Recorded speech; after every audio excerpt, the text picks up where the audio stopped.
one of the things that I wish I would have done when I was a younger mom and when I had my first child, and my first child was diagnosed with ADHD, I wish that I would have allowed them to label him. And I know there's a lot of controversy around labels, especially in our community. In the Black community, there's a lot of controversy around labels and what it does to our kids, especially our young Black boys, and how it can harm them, and how a lot of times it hinders them, and it's like the school to prison pipeline. And I don't even want to get into all of that. I'm just going to share my perspective as a mom who went through something that I think will help another mom. When I first became a mom and my oldest son was diagnosed with ADHD at 5, because he started, now my oldest son was in all ways a gifted kid. He was super intelligent, just amazing. He was an amazing, very smart, very kind, sweet kid. We got to kindergarten and he was very fidgety, very active. I will never forget the day. I think it was like maybe the third week of kindergarten, and the teacher had called me and was like, oh yeah, your son, he's really smart. Like, he's like the smartest kid in our class, but in the middle of class today, he decided to stand on top of the desk and play air guitar because he was bored. And I was like, excuse me, say what? Okay. And so I had talked to his pediatrician about it, and his pediatrician was like, well, sounds like he could have ADHD. You should take him to Kennedy Krieger. So we're from Baltimore, Maryland. So Kennedy Krieger is the place where you go to get these diagnoses primarily. So he was like, the doctor was like, you should take him to Kennedy Krieger, see what they say. So made an appointment, took him up there for like this 5-hour assessment. And then, we got a diagnosis, ADHD. Now, I had no idea what ADHD really was back then. I mean, I didn't know. This was 2009, maybe 2008, 2009. I was 23 years old. I didn't know. I had no clue.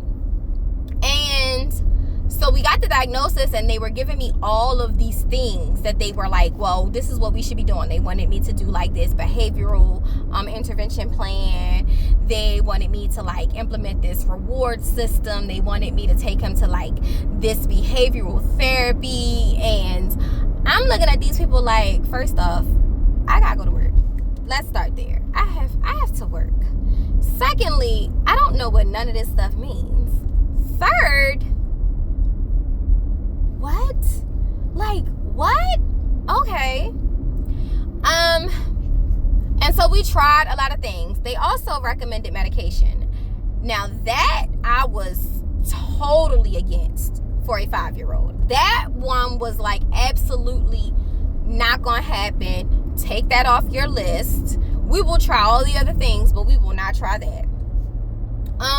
And so I started, implementing some of the things that they had told me. I tried to keep up with the behavioral therapy, but I had to work, and I was a single mom. So getting him to all these different appointments and keeping my job and being able to pay our rent and pay my car payment, and the therapies kind of did not fit into our flow. And also, from outsiders, when I would tell people like, oh yeah, so my son got diagnosed with ADHD, that's why he's super hyped like that. Oh my goodness, The amount of people who told me that's not a real diagnosis, he just needs a beating, he needs a spanking, you need to pop him, you need to punish him. I bet you if you send him over here with me, he'll listen, he'll sit down. And I'm just like, okay, well, maybe it's me then. So the punishments got a little harsher, because I'm like, okay, if you're not going to pay attention in school, you know, now you really can't go. We're not going to the playground. We're not going to Chuck E. Cheese, you know. And then I did the reward system. Like, oh, if you sit down today, if you don't get in trouble today, I'll give you X, Y, and Z, and da-da-da-da, all of the things. But I still really did not understand the diagnosis. I didn't understand how it was hindering him, how it was affecting him, and how it would affect him the older he got. That's the most important part of what I'm saying right now. I had no idea how much it would affect him the older he got. In my mind, he would outgrow it. In my mind, the older he got, the less the behaviors would show up. And the calmer he would get, the more attentive he would become. I had no idea that it can get worse with age. And when you don't treat it and you don't acknowledge it, it does just get worse. And fast forward, you know, he was still a great student, straight A student. But behaviorally, it was a struggle. And so when we got to like first, second grade, we started private school, because I took him out of public school because I felt like public school was a trigger for him.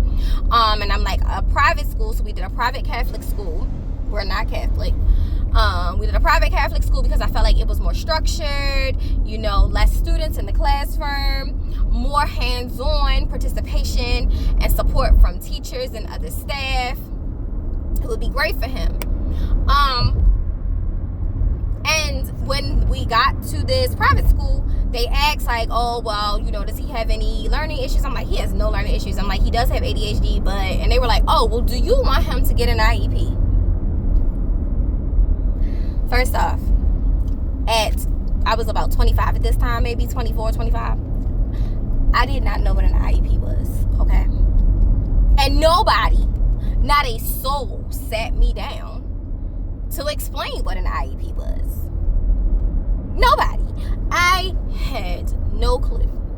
They said, do you want him to have IEP? It'll pretty much basically like help him with schoolwork. And I was like, well, he don't need help with schoolwork. Like, he's smart.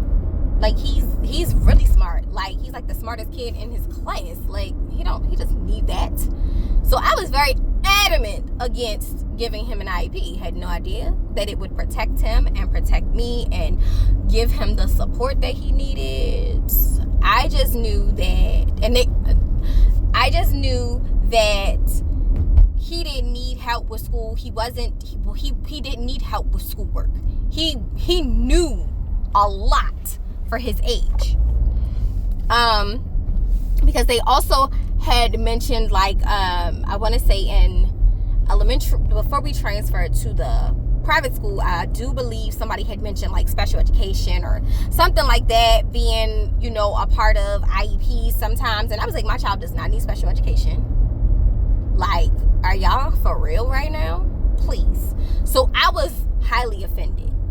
And so I did not get him an IEP.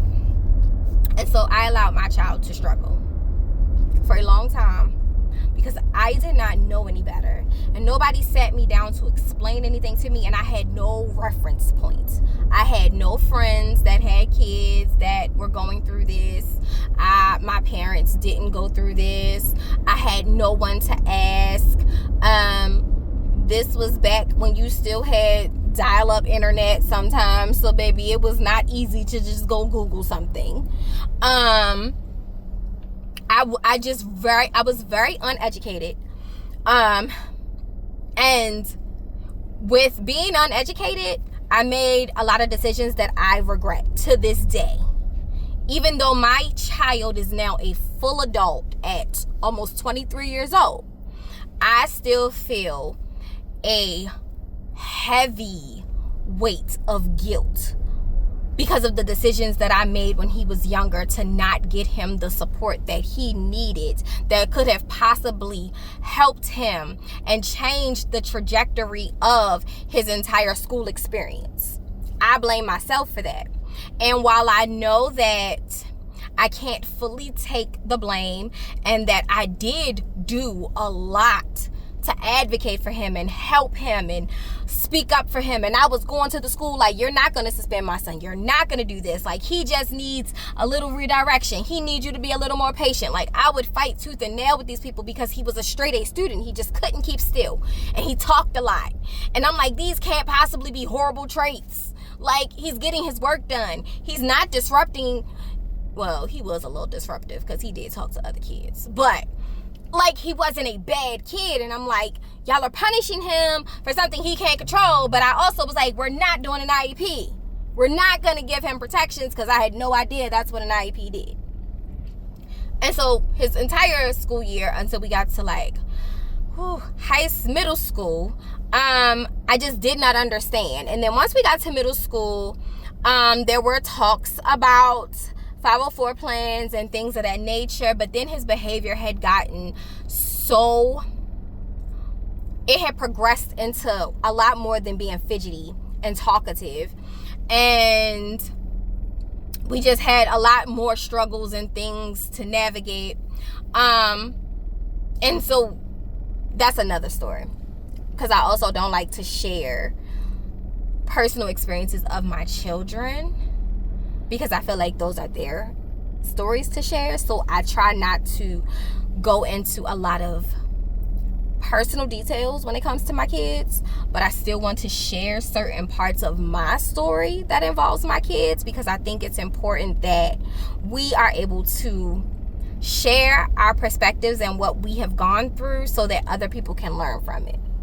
But that is pretty much where I stand now. This is why with my youngest two kids, my 10-year-old, my 8-year-old, I fight tooth and nail for them. I advocate for them.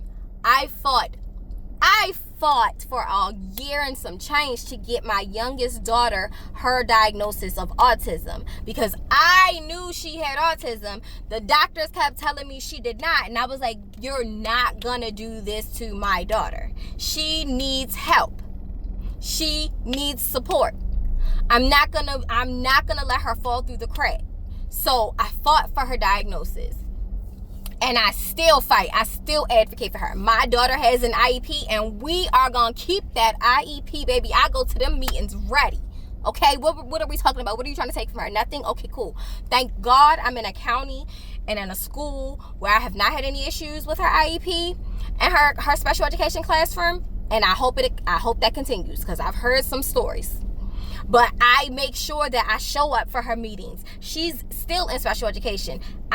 She's not ready for general education. I don't care what anybody says. She still needs a certain level of support that general education is not going to provide for her. So, baby, that's where we're going to stay.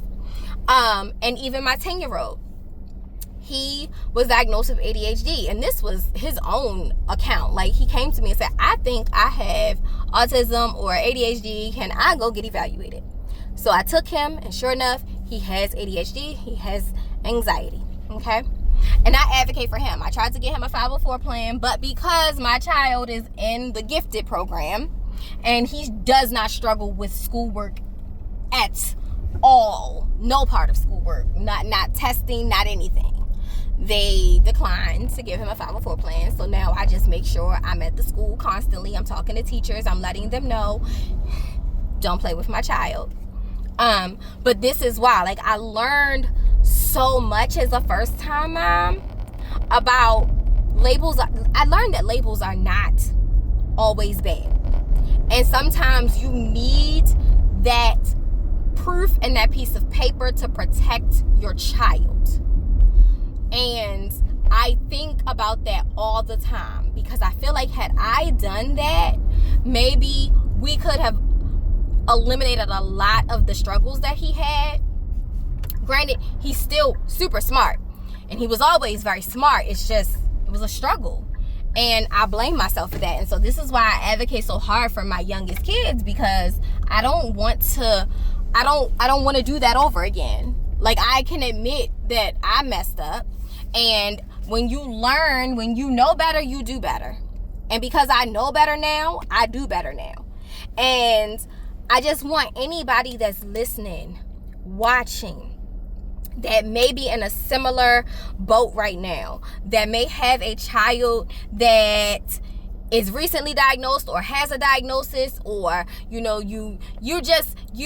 feel like labeling your child is going to harm them. Just do your research.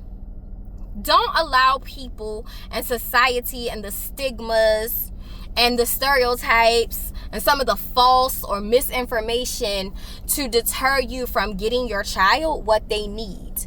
Because it can honestly be the difference between them being successful and them not being successful. So that's my one regret as a mom.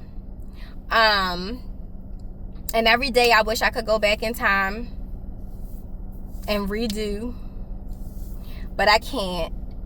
And I just advocate extra hard for my two youngest kids now, because I learned, and because I know better, I do better. So that's what I have for you today. If this resonates with you, please make sure you drop a comment. If you have any questions about anything, I promise you I'm an open book. You can ask me questions. I have no problem with sharing things that I did or things that I've learned over my time as being a mom. I just want all of us to make sure that we don't have guilt, right? Because guilt can hurt. Guilt can kill you, okay? It can kill you. So we don't want to be carrying that around. All right, that's it.